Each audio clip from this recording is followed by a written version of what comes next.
Tapi perekonomian tetap harus memang kita pikirkan, khususnya adalah bidang pariwisata. Kenapa bidang pariwisata? Bidang pariwisata ini pada saat awal masuknya pandemi ke Indonesia itu sangat berdampak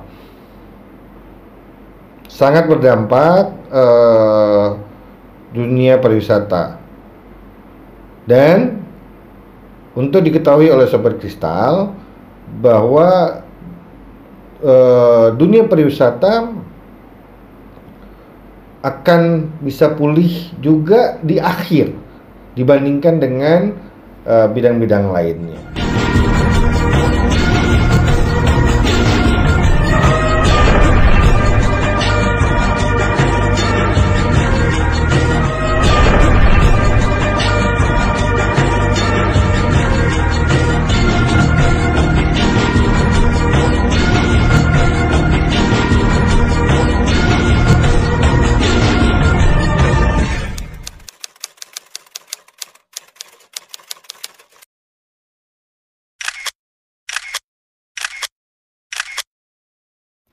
Assalamualaikum warahmatullahi wabarakatuh. Jumpa lagi kita di Kristal Indonesia Channel. Sobat Kristal, pagi ini pertama kali saya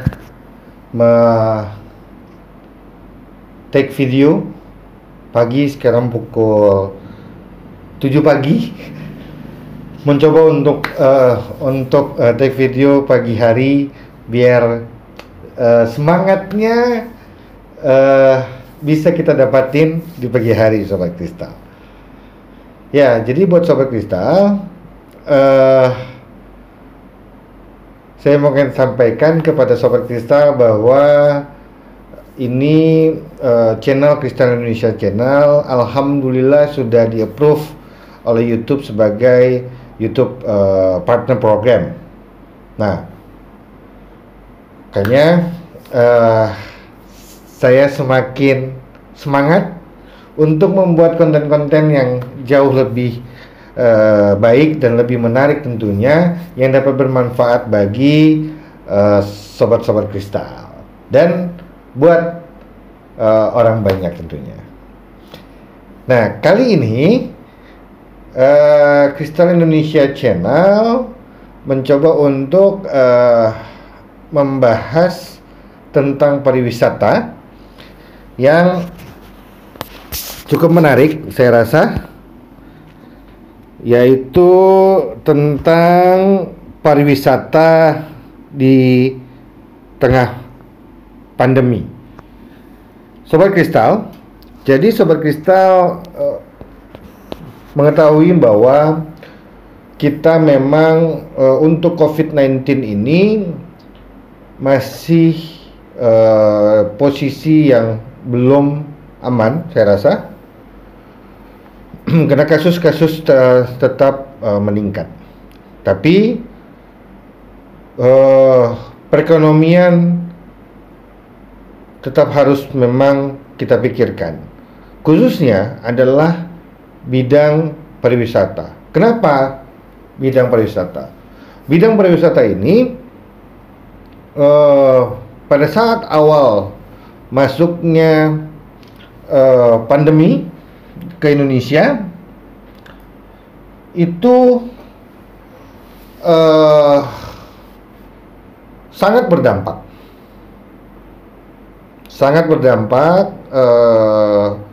dunia pariwisata.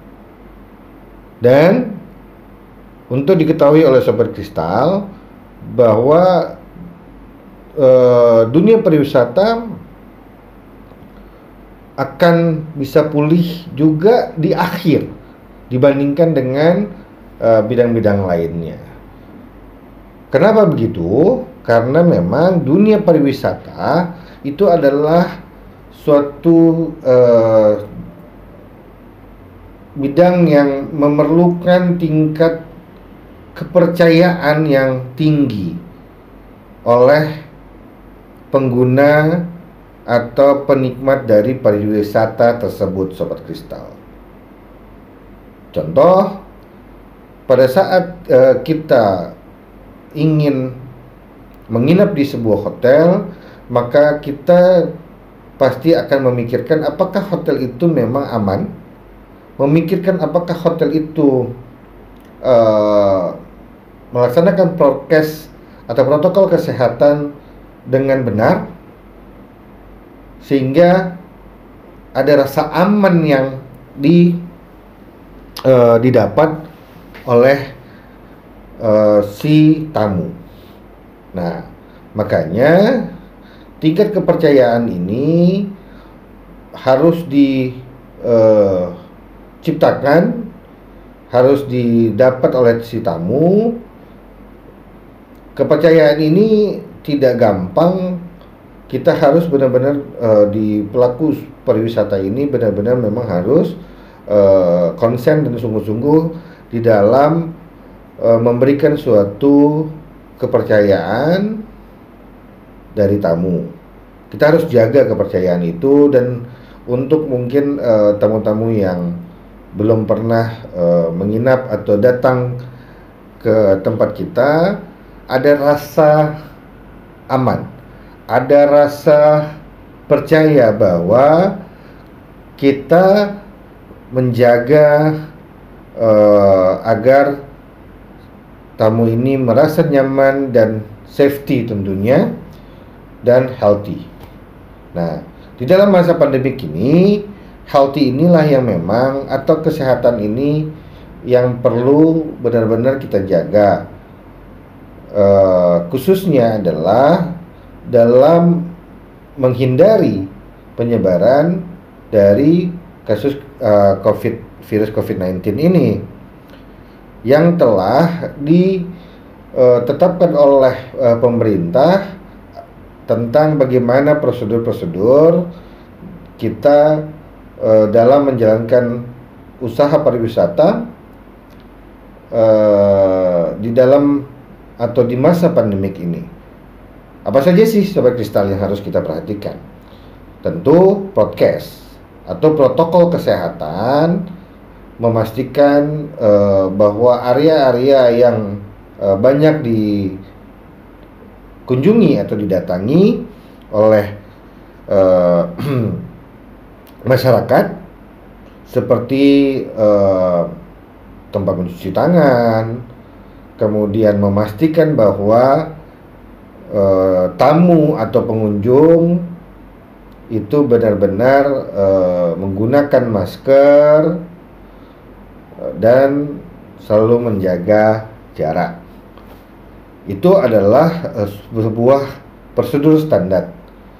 Nah, kalau mamanya kita bicaranya dengan tempat restoran atau mungkin hotel, mungkin memang kita harus bisa memastikan bahwa area itu benar-benar telah disterilkan dengan disinfektan. Baik kalau di hotel itu kamar, public area, lobby, itu semuanya juga harus diperhatikan agar disinfektan ini secara berkala dilakukan oleh staf kita. Nah, selain hal itu juga kita perlu mengedukasi pengunjung dan tamu agar selalu mengingatkan, ya, kita selalu mengingatkan kepada tamu tentang hal-hal yang kita sebutkan tadi. Nah, di sini kita bisa melihat bahwa ada strategi-strategi yang dilakukan pemerintah melalui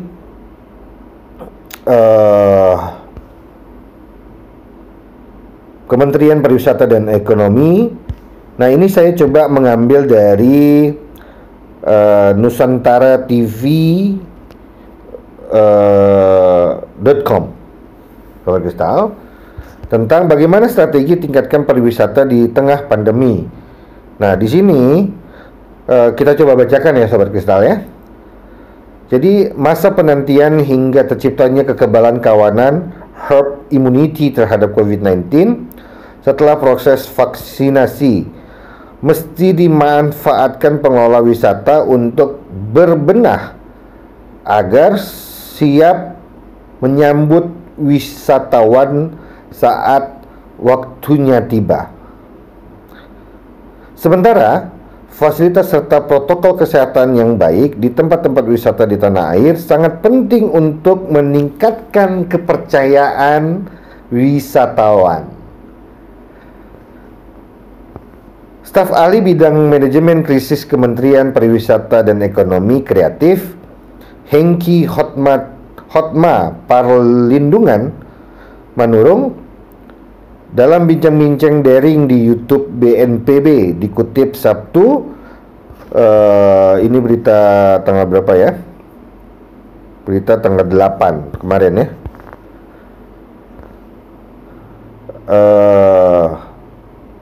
Mengatakan sejauh ini sudah banyak pelaku usaha di berbagai tempat yang menambah sarana protokol kesehatan seperti tempat mencuci tangan. Itu sangat penting Sobat Kristal.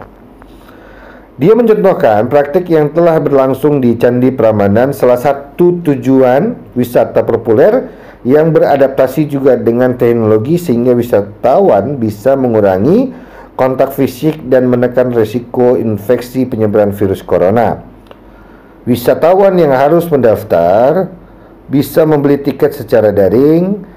Dinilai protokol kesehatan di Candi Prambanan dan Borobudur juga sudah diterapkan ketika ditinjau pada Desember 2020. Masyarakat sekitar juga sudah dibiasakan memakai masker dan rutin memakai hand sanitizer untuk menjaga kebersihan dari sisi kesiapan tujuan wisata. Pengelola wisata sudah memulai menjalankan protokol kesehatan untuk bersiap menyambut wisatawan. Dengan adanya vaksin nanti, semoga bisa cepat pulih, kata Hengki menambahkan suasana diprediksi mulai kembali normal pada 2022. Tahun lalu, lanjut dia sudah ada hampir 15.000 usaha yang mendapatkan sertifikat Clean Health Safety dan Environment atau CHSE yang berfungsi sebagai jaminan kepada wisatawan dan masyarakat bahwa produk dan pelayanan yang diberikan sudah memenuhi protokol kebersihan, kesehatan, keselamatan, dan kelestarian lingkungan. Pemberian sertifikat kepada usaha pariwisata, usaha dan fasilitas lain terkait lingkungan masyarakat dan destinasi pariwisata dilakukan dengan melibatkan tim auditor independen terhadap penerapan protokol kesehatan. Pemerintah menargetkan jumlah penerima sertifikasi CHSE bisa berlipat ganda pada tahun 2021. Kita bacakan lagi. Hengki menambahkan proses ini harus dilewati bersama-sama melalui kolaborasi dari berbagai pihak. Kita lakukan secara bersama-sama. Kita yakin bahwa kita adalah bangsa yang mampu melewati seluruh pandemi COVID-19 ini.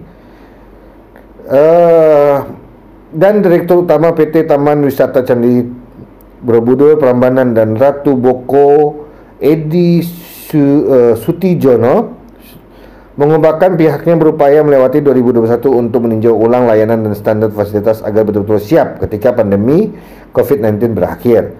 Di masa landai seperti ini, tidak adanya kunjungan kita pakai untuk berbenah dengan cara menawarkan fasilitas protokol kesehatan yang mumpuni. Diharapkan kepercayaan diri masyarakat untuk berwisata bakal tumbuh sehingga roda perekonomian kembali bergerak. Dia mencontohkan prokes yang diterapkan, wisatawan yang datang selalu diperiksa suhu tubuh sebelum masuk ke area wisata. Mereka yang dianggap aman dan sehat akan diberi stiker hijau. Sementara wisatawan yang suhunya tubuh di atas ketentuan akan diberikan stiker merah. Ada jalur khusus untuk pengunjungan untuk diarahkan ke klinik diperiksa secara lanjut. Wisatawan domestik adalah harapan utama sebab pergerakan wisatawan mancanegara masih bakal terhambat akibat pandemi di berbagai negara yang belum mereda. Nah, jadi Sobat Kristal, dari pernyataan ini kita bisa melihat memang tingkat kepercayaan itu sangat penting yang harus kita tunjukkan kepada wisatawan atau pengunjung ataupun tamu-tamu yang akan datang ke tempat kita. Nah, banyak memang hotel-hotel, tempat-tempat wisata yang sudah menerapkan.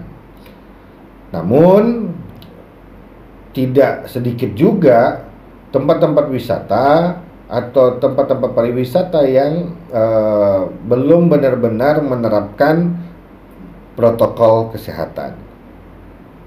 Dan ini adalah suatu terobosan yang bagus jika memang pemerintah konsen terhadap sertifikasi CHSE ini, atau mungkin lebih dikenal dengan Indonesia Care, di mana nanti tempat-tempat usaha yang telah lolos sertifikasi akan ditempel stiker Indonesian Care. Termasuk juga nanti untuk pemesanan-pemesanan yang di online atau melalui travel online OTA. Di sana akan tertera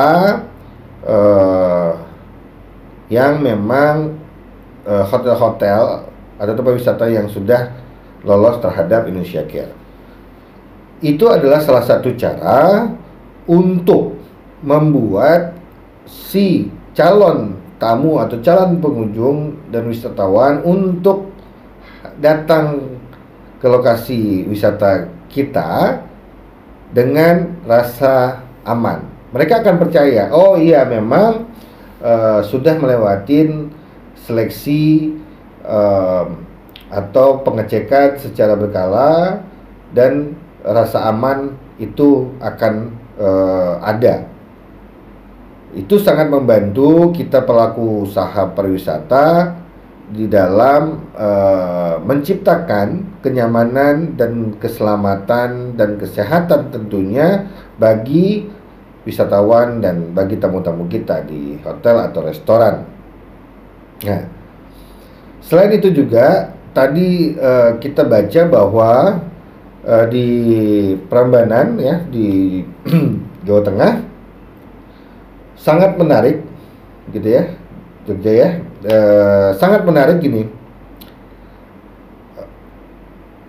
Tamu-tamu diberikan tanda untuk membedakan apakah mereka memang lolos atau sesuai pada saat pengecekan suhu tidak melebihi dari 37,5 derajat Celcius. Mereka akan diberikan stiker hijau, tapi kalau memang melebihi itu mereka akan diberikan stiker merah untuk dirujuk ke klinik agar bisa diperiksa lebih lanjut. Nah, di sini maksud kita itu adalah bagaimana caranya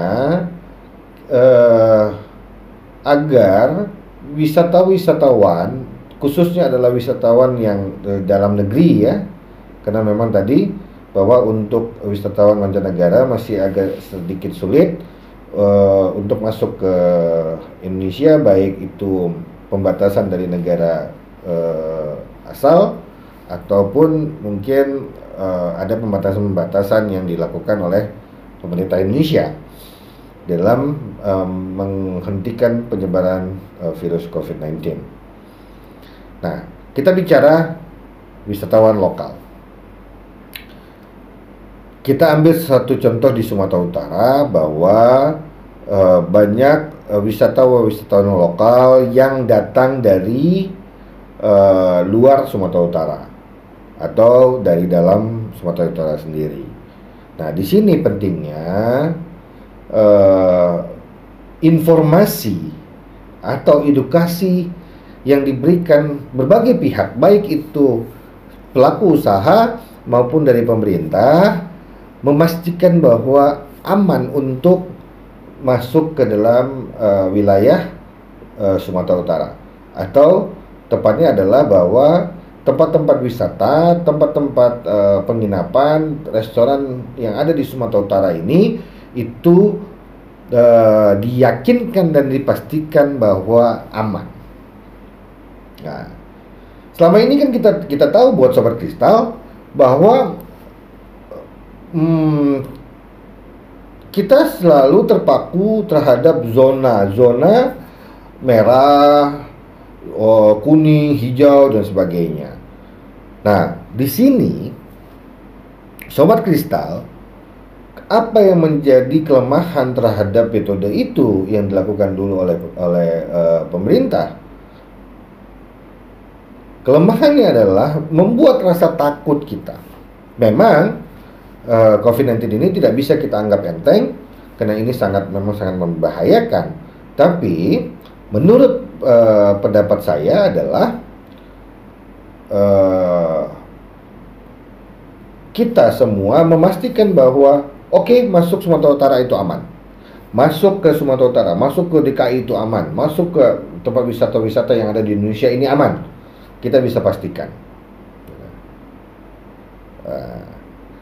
sehingga wisatawan akan lebih menarik, akan lebih tertarik ya, maksudnya untuk datang ke tempat wisata-wisata atau ke wilayah-wilayah pariwisatanya di Indonesia. Namun ada kontrol yang memang tidak boleh kita lupakan, Sobat Kristal. Kita harus tegas di dalam menjalankan protokol kesehatan.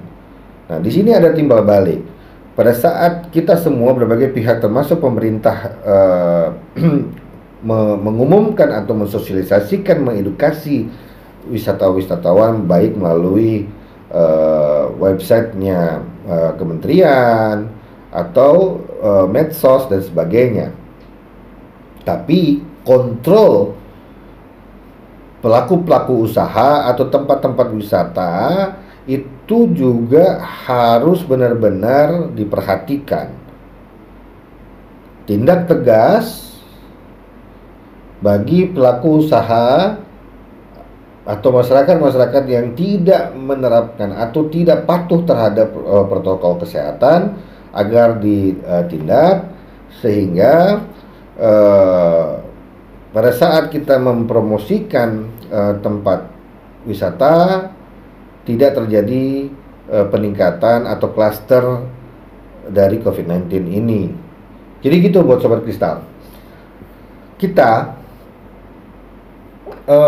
harus balance ya, harus seimbang antara kita mempromosikan wisata sehingga orang menarik, tapi kontrol kita menjaga agar tidak tersebarnya COVID yang berkepanjangan. Karena apa? Karena kalau memang COVID-19 ini berkepanjangan, maka ini pasti akan merugikan dunia usaha, khususnya adalah pariwisata. Jika memang dunia wisata ini akhirnya kita bisa bilang selama pandemi ini adalah hancur lebur ya. Banyak yang pelaku-pelaku usaha atau tempat-tempat usaha seperti hotel dan restoran itu tutup secara total karena sudah tidak sanggup lagi untuk membiayai operasional. Karena operasional dari pariwisata ini tidak sedikit, Sobat Kristal, banyak yang harus memang menjadi tanggung jawab dari si pelaku usaha ini. Tapi memang beberapa daerah ada semacam keringanan-keringanan yang diberikan oleh pemerintah, baik pemerintah daerah maupun pemerintah pusat, dalam mengurangi beban dari pelaku usaha itu, sehingga pelaku-pelaku usaha itu bisa lebih survive ya, lebih bisa bertahan selama masa pandemi ini yang tadi diprediksi akan kembali normal 2022 atau tahun depan, dan ini masih proses yang sangat panjang. Makanya pelaku usaha harus benar-benar mereka pasti akan memastikan sampai seberapa lama mereka bisa bertahan sampai kondisi akan normal kembali. Nah, itu tidak mudah juga karena seperti kayak bagaimana memastikan karyawan-karyawan terus kemudian sanggup untuk membiayai operasional, tapi income-nya bisa dibilang hampir tidak ada. Nah, kembali lagi, disitulah pentingnya edukasi dan informasi yang diberikan oleh berbagai pihak, baik swasta maupun dari pemerintah. Kalau mamanya diberikan aman, pokoknya masuk di sini aman, broadcast benar-benar diterapkan sehingga rasa aman pada saat mengunjungi tempat wisata atau datang ke menginap di hotel atau datang ke restoran dan sebagainya aman. Yang dengan tetap menjaga protokol kesehatan begini. Nah, sehingga ada daya tarik orang untuk datang ke wilayah kita atau orang banyak datang untuk ke tempat-tempat wisatanya kita. Nah, dengan banyaknya orang datang ke tempat wisata kita, maka kita di dunia usaha pariwisata ini juga semakin bisa bertahan seperti sekarang. Tapi jika kita selalu diberikan sesuatu hal yang ketakutan dan sebagainya, maka sedikit mustahil kalau umpamanya dunia pariwisata ini akan segera pulih. Memang ini tidak bisa di satu sisi saja yang kita pikirkan, sisi lain tidak. Ini adalah dua sisi yang berhubungan, yang benar-benar harus kita pikirkan secara bersama. Bagaimana mencegah penyebaran COVID-19 dan bagaimana dunia usaha ini tetap bisa berjalan. Tidak ada yang bisa prioritas. Dua-dua ini memang menurut saya ini adalah dua-dua yang harus diprioritaskan. Bukan hanya dunia pariwisata, memang dunia usaha lain juga memang harus dipikirkan, karena memang setiap dunia usaha pasti memiliki tanggung jawab dan beban yang tidak sedikit, khususnya di operasional. Akibatnya, jika memang ini tidak bisa kita lakukan, maka pada saat nanti sudah tidak sanggup lagi untuk menjalankan operasional, maka solusi yang akan diambil adalah menutup usahanya. Jika usaha ini ditutup, maka kerugian yang akan timbul itu sangat luar biasa, khususnya akan merumahkan atau memberhentikan banyak perusahaan. Nah, informasi pada saat awal dan pertengahan COVID-19 ini bahwa untuk hotel dan restoran sanggup untuk membiayai operasionalnya mungkin hanya 1 tahun ke depan, gitu. Mungkin bisa saja tidak sampai. Nah, di sini memang kerja keras pemerintah itu sangat diharapkan. Oke, buat Sobat Kristal, itulah beberapa opini dan strategi yang bisa kita lakukan untuk dunia pariwisata. Ingat bahwa bukan hanya pemerintah yang punya tanggung jawab di dalam mengedukasi atau juga menginformasikan bagaimana dunia pariwisata atau bagaimana tempat-tempat wisata itu aman bagi wisatawan. Tapi kita semua, baik pelaku usaha, masyarakat, khususnya adalah masyarakat Indonesia, punya kewajiban untuk menginformasikan dan mengedukasi dan menjaga agar penyebaran COVID-19 tidak berkembang atau tidak berkepanjangan, sehingga harapan kita semuanya agar pemulihan, agar dunia usaha ini akan kembali pulih dan kembali normal, khususnya adalah dunia pariwisata yang memang memerlukan tingkat kepercayaan yang tinggi untuk masyarakat menarik diri atau maksud saya adalah tertarik untuk datang ke tempat-tempat wisata. Oke, buat Sobat Kristal, sekali lagi terima kasih. Selalu dukung Kristal Indonesia Channel yang selalu menayangkan tentang topik-topik yang menarik di bidang pariwisata dan hobi. Ikutin terus, jangan lupa like, comment, dan subscribe hanya di Kristal Indonesia Channel.